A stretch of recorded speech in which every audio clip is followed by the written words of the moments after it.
All right. End of season recap. Uh, 2022 Atlanta Falcons season is officially in the books. They finish off 7-10. And honestly, they exceeded all the experts' expectations. Let's be honest. They exceeded, I think, everyone's expectations they set for them. Now, I thought this team could win 7 to 8 games. So I guess you can say they met my expectation for them, and they exceeded everyone else's expectation for them. So overall, you look at it, there were a lot of highs and there were a lot of lows to this season. First 2 weeks we started out 1-2. We could very well have been 2-0. We had a game week 1 that we absolutely should not have lost, and there's no excuse as to why we did lose. And a game week 2 that we had an opportunity to come back down from that magical lead and pull it out. But we didn't. But then you look at it, we really started to get rolling from that point moving on. We would go 4-2 in our next 6 games. We saw some nice football being played by Marcus Mariota, by Kyle Pitts, Cordell Patterson, Drake London. The entire team was playing good ball at that point. I really feel like that's where this team hit their peak. They got a nice one in Seattle, nice one against the Cleveland Browns. They decimated the 49ers. Obviously, at a time where the 49ers, they didn't have Christian McCaffrey and they didn't have Nick Bosa playing, but still, we decimated the 49ers. And we beat the Carolina Panthers in that thrilling overtime game. But it really felt like after that game, it did feel like it was starting to slowly fall apart. We had a crushing defeat in week 9 against the LA Chargers. We got absolutely punched in the mouth on Thursday night against the Carolina Panthers. Got a nice one against the Chicago Bears. But then after that, we were right there at the goal line against Washington, and we couldn't pull it out. Marcus Mariota threw an interception. Following week against Pittsburgh, we were right there. Patterson getting ready to score. Holding call backs us up. We had to settle for a field goal.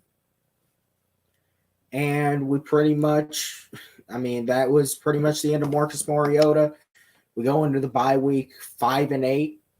And at that point, we were still, first of all, the Falcons were in a very shitty division this year, and we're going to talk, and I'll talk about that in a second. You put Desmond Ridder in for the final 4 games, and this is really where, honestly, I think I'm really going to find the bright spot as we look towards the future. Desmond Ridder came in against New Orleans, and yeah, I see you, Bucks fan for life. Yeah, good game. It was a great game today. Falcons got a good win to close out the year. We'll get to that in a second. Desmond Ridder came out, and you can really tell he didn't really understand the flow of the game. He was just trying to make a play, and you can maybe say it cost us, ended up being in that game, the missed opportunities, but he really settled into the flow after that.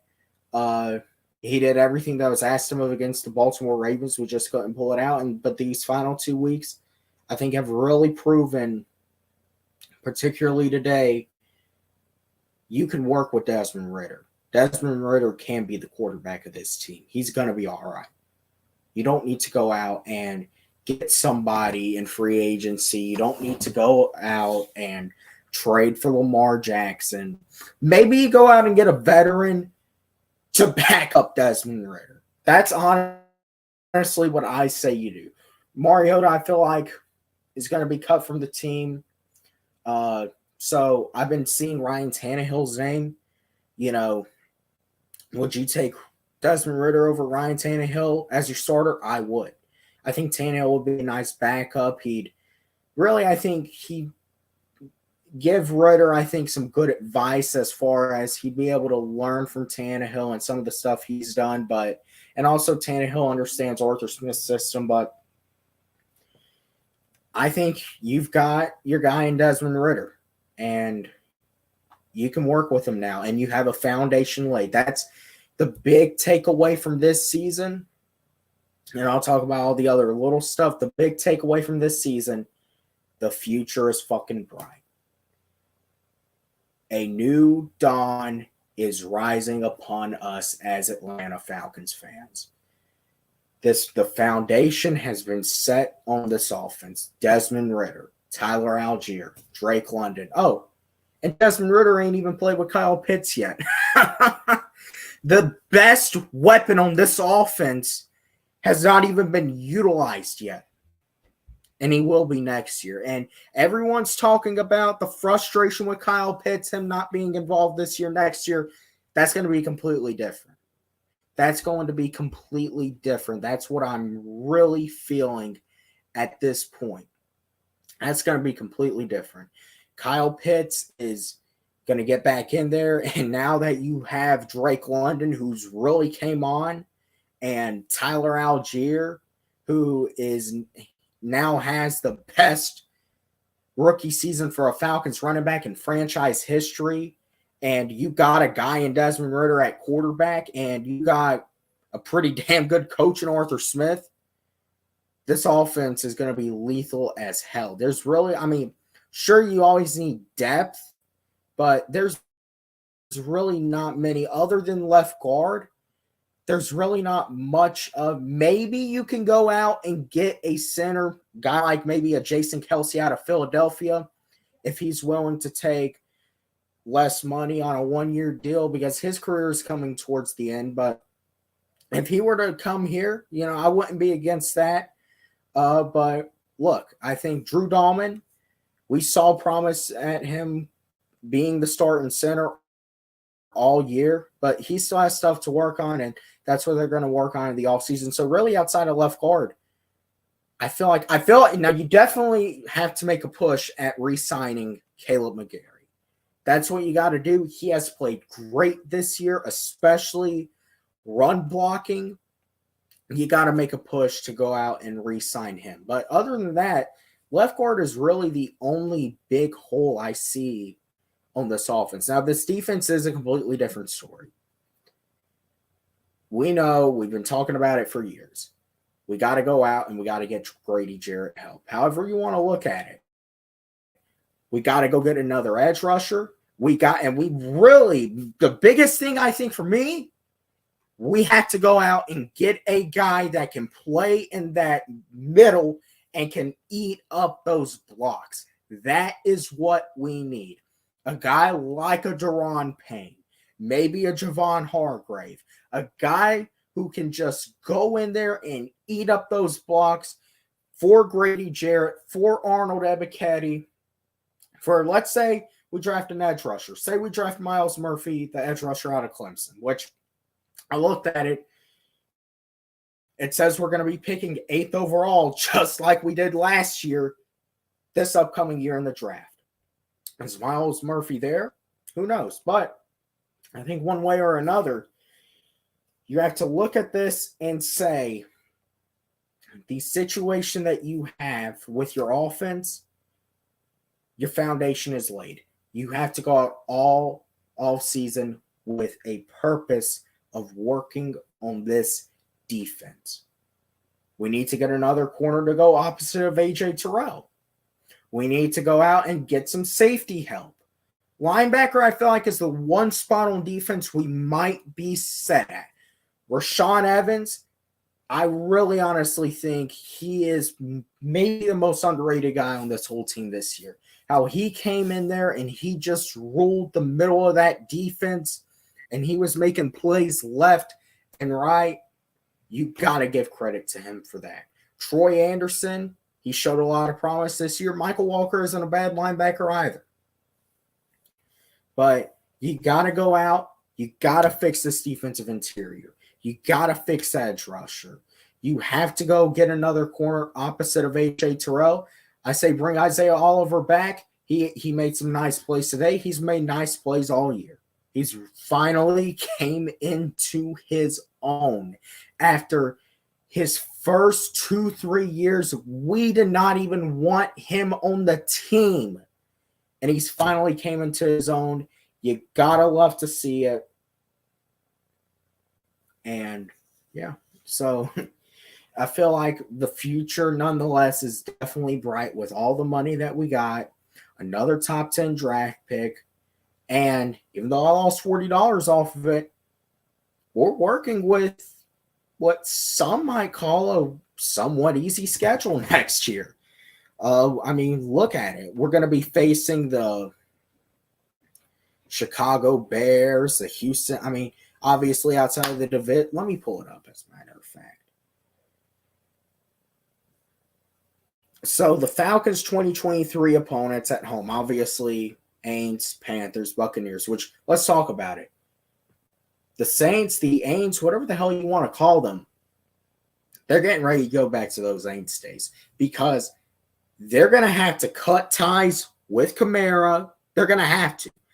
They have no choice. Their situation with the cap is the exact opposite of ours. They are in salary cap hell. Like, I don't even think we were in salary cap hell from the lowest of lows, right from the devil's pit. They're going to have to cut ties with someone like a Cameron Jordan, with an Alvin Kamara, maybe even a guy like a Demario Davis. A lot of those guys in New Orleans who really have been there and have been the core of that Saints team for the past few years, they're probably getting ready to be gone after this season. So that's definitely something you need to look at with considering them. They might be the worst team in the NFL next year. Tampa Bay, unless they win the Super Bowl or Tom Brady has some big change of mind, he's not going back to Tampa Bay next year. He's just not. He'll probably go to the Raiders. He might go back to New England, but he ain't going to be back in Tampa Bay next year. In Carolina, they're a very confusing team. You don't know what they're going to do with quarterback. They got pieces there. We'll see if they keep Steve Wilkes for a full season, but it's going to be very interesting to see. But I think the Falcons are definitely set up next year with no excuse to win this NFC South. So, yeah, but anyways, back to it. The home opponents, obviously, Saints, Panthers, Buccaneers. We got the Green Bay Packers who are playing right now. They're in a win-and-in scenario. The Detroit Lions, they really don't got anything to play for. If they win, they would help the Seattle Seahawks get into the playoffs. So, but Green Bay, I definitely feel like, we'll see what happens. I still feel like Aaron Rodgers will be there, so that could be a tough game. But against Aaron Rodgers at home, especially recently, the Falcons have had some good history, and also some bad history against Aaron Rodgers at home in Atlanta. But as Rodgers goes deep, throws incomplete. So that could be a 50-50 game, really, depending on. Looks like, yeah, that's going to be pass interference on the defense. So, yeah, the Minnesota Vikings. Minnesota has really, I feel like, came on this year. They're finally in the playoffs. They finally won that division. Justin Jefferson, we know he's a great receiver. But, that's definitely a game I feel like. The Vikings, in those one-score games, it feels like they have them pretty much every single week. You don't know what's going to happen. Now, they have success in those one-score games.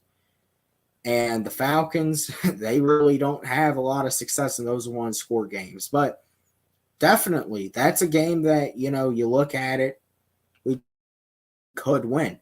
Against the Houston Texans have the number 2 draft pick. They'll likely be working with a rookie quarterback next year. That's a game I definitely feel like we can win. The Indianapolis Colts, Matt Ryan's not going to stay there.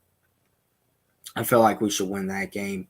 The Washington Commanders, Ron Rivera, he is a pretty good coach. I think they could end up keeping him.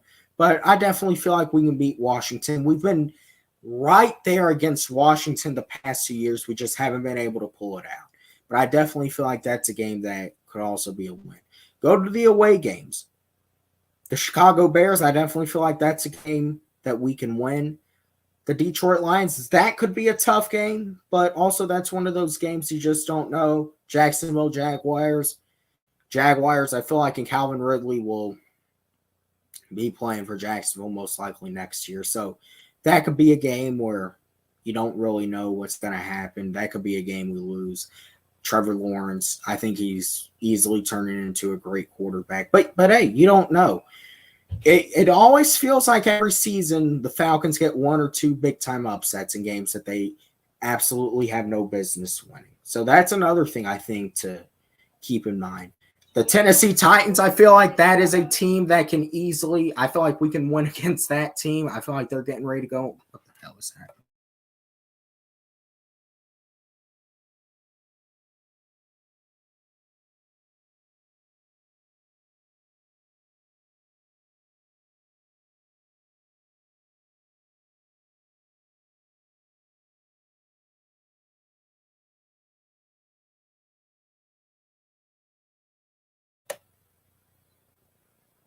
I tell you, this bullshit is fucking getting on my last nerves. Okay. So Titans, I feel like that's a game that we can easily win. Tennessee, I feel like is getting ready to fall apart. The New York Jets, I think depending on who their quarterback is, that's a game we could also end up winning. Jets, to me at least, I don't really see as a. I mean, they got some nice pieces, but I think it really all comes down to what quarterback they have. If they're going to keep Zach Wilson, I feel like we can definitely win that game. The Arizona Cardinals, I think it really all depends on what their coaching situation is. The Cardinals are a team that they have the potential, but I just feel like their main issue is coaching, and I don't think Kyler Murray is the best quarterback. So that's a game we could win, and then obviously the 3 division opponents. So, I mean, you're looking at it for this Falcons team. I can easily see 9 or 10 wins. And where this division is probably going to be next year, that's enough to win this division. We saw it this year. 8-9 won it for the Tampa Bay Buccaneers. Tampa's going to be worse. New Orleans is going to be worse. You don't know what Carolina's going to do.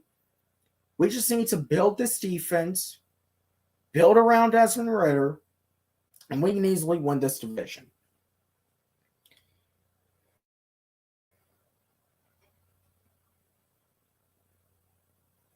So, yeah, I feel like you're definitely looking at a scenario right now where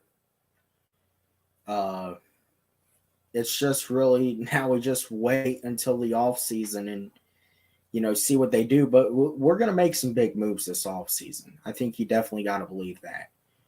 We're going to make big moves in the offseason. We're going to get another draft class under our belt. And this is it. This is the pivotal year 3 next year for Arthur Smith and Terry Fontenot.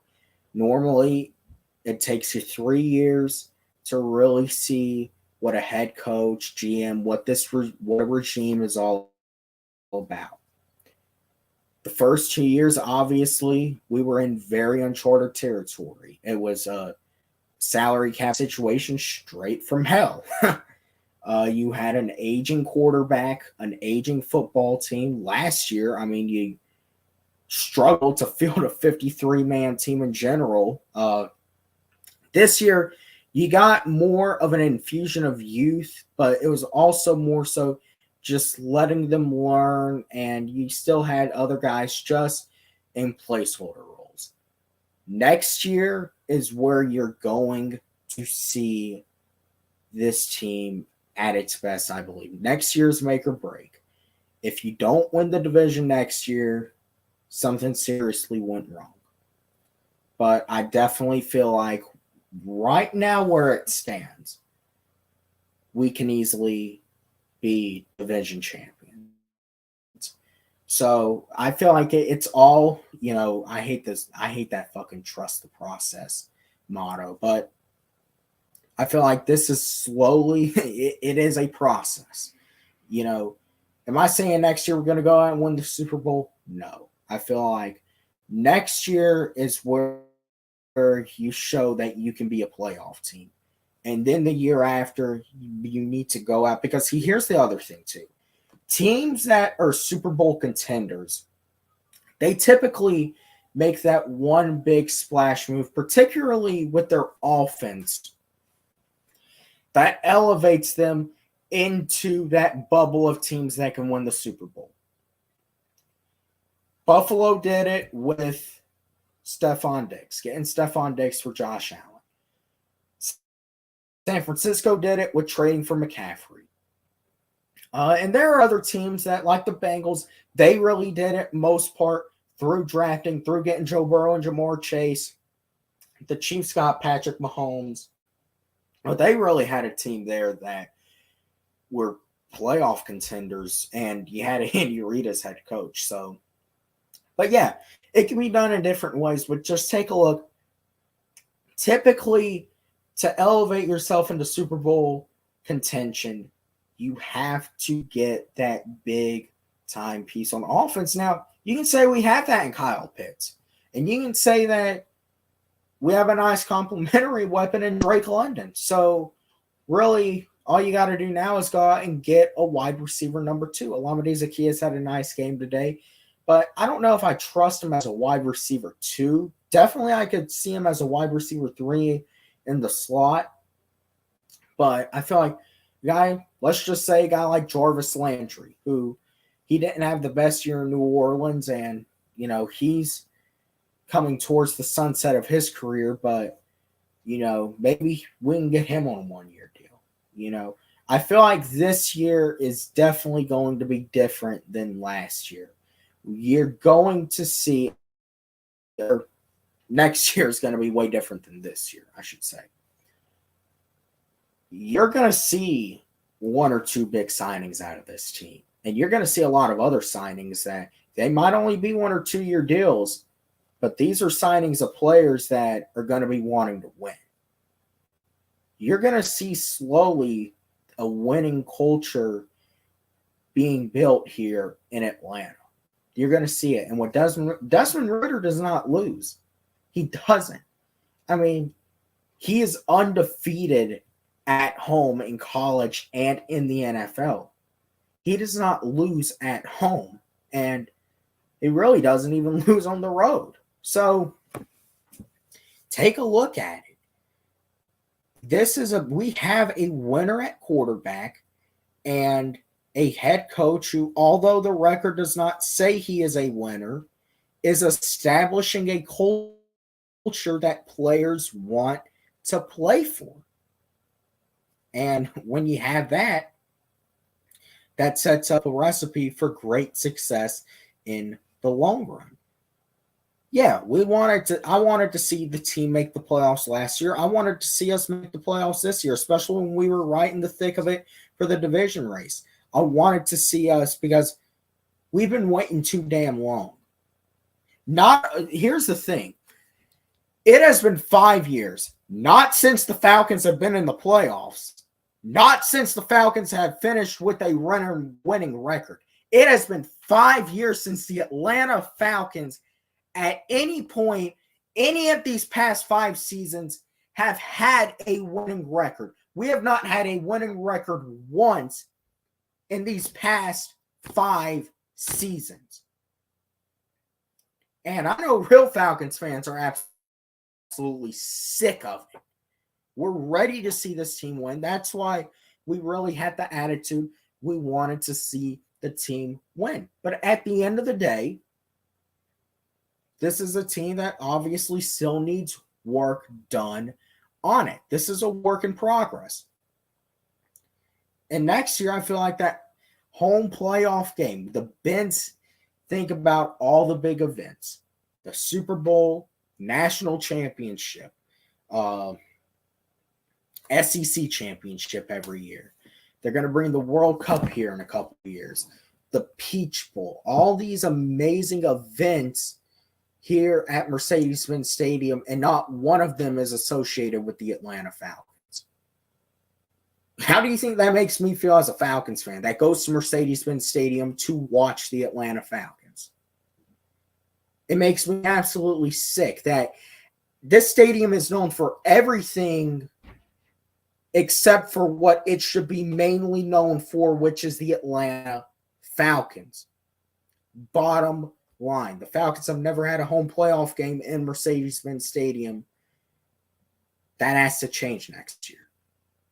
Has to. That has to change next year. So the StreamYard link is there if anyone wants to hop in.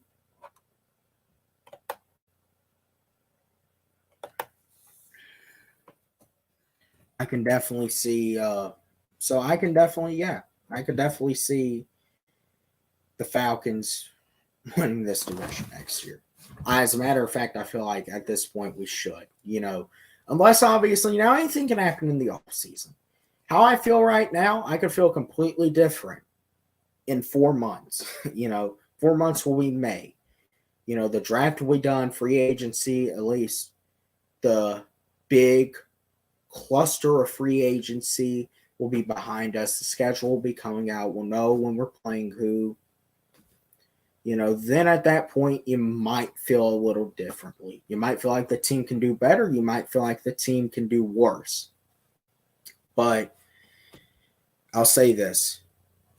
You have to go out, and this has to be a playoff year next year. It has to be. Fans are sick and tired of seeing the losing, and we are sick and tired of watching See, this is the other thing, too. This is one of the things with me. I know there are people that like the 1 p.m. games, and don't get me wrong, it's the most convenient time. But for me, at least, I want to see the Falcons play in prime time more than one time a season on Thursday Night Football. I want to see the Falcons on Sunday night 1 or 2 times a season. I want to see us on Monday night. I want to see us in primetime games because you know what that means? If you are the national showcase, that means that you are doing something right. Look at the Detroit Lions right now.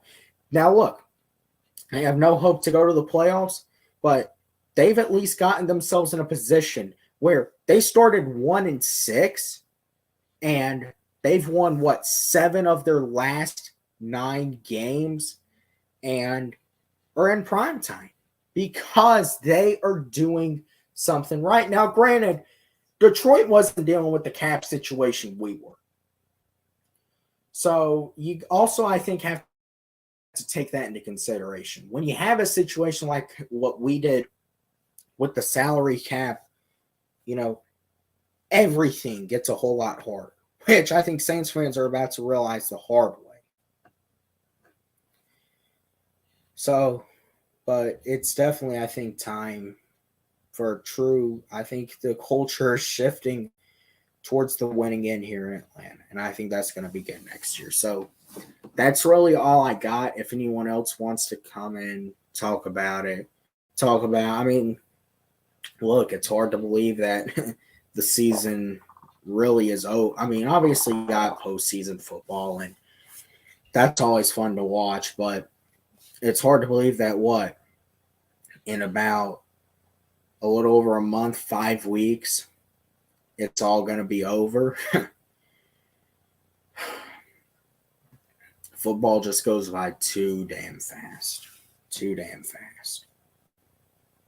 It literally feels like, and here's another thing too. This season I finally got to stream again on this main channel, so I'm thankful for that. There's a lot of things that I think we're going to look back at the 2022 Atlanta Falcons and say they were a team that they were not the most shiniest, and they probably, looking at it, should have been one of the worst teams in the NFL.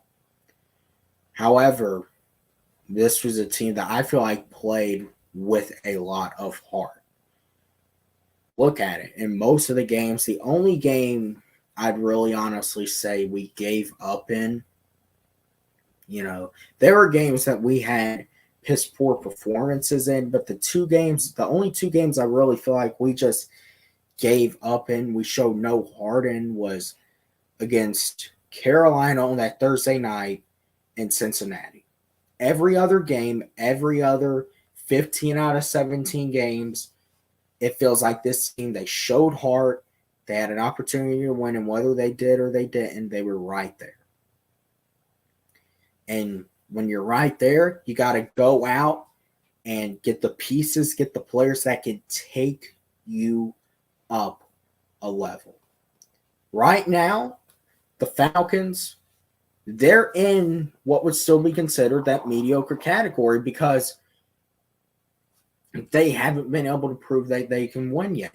But they easily have an opportunity to advance themselves into what you can consider a good football team next year.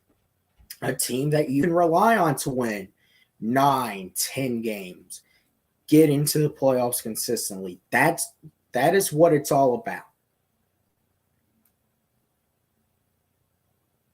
So, realistically looking at it, I feel like you can take a lot away from this season.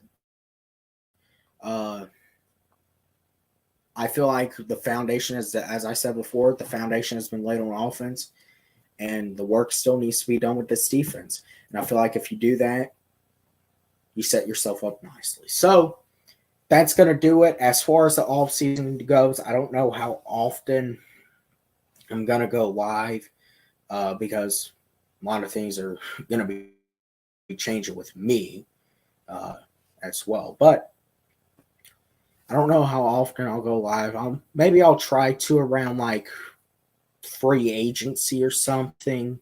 Maybe do a couple live streams there, a couple videos. But really, I mean, my channel, I mean, if you notice, I mean, it really, for the most part, outside of maybe one or two, maybe 3 or 4 videos the entire off season, my channel's pretty much dead until football season comes back around. That's on a football channel. But hey, you know, maybe I'll go live some. Maybe I won't. I don't know. But look, the 2022 season, now it's 2023. You want to call it 2022, 2023 season, whatever. It's been real.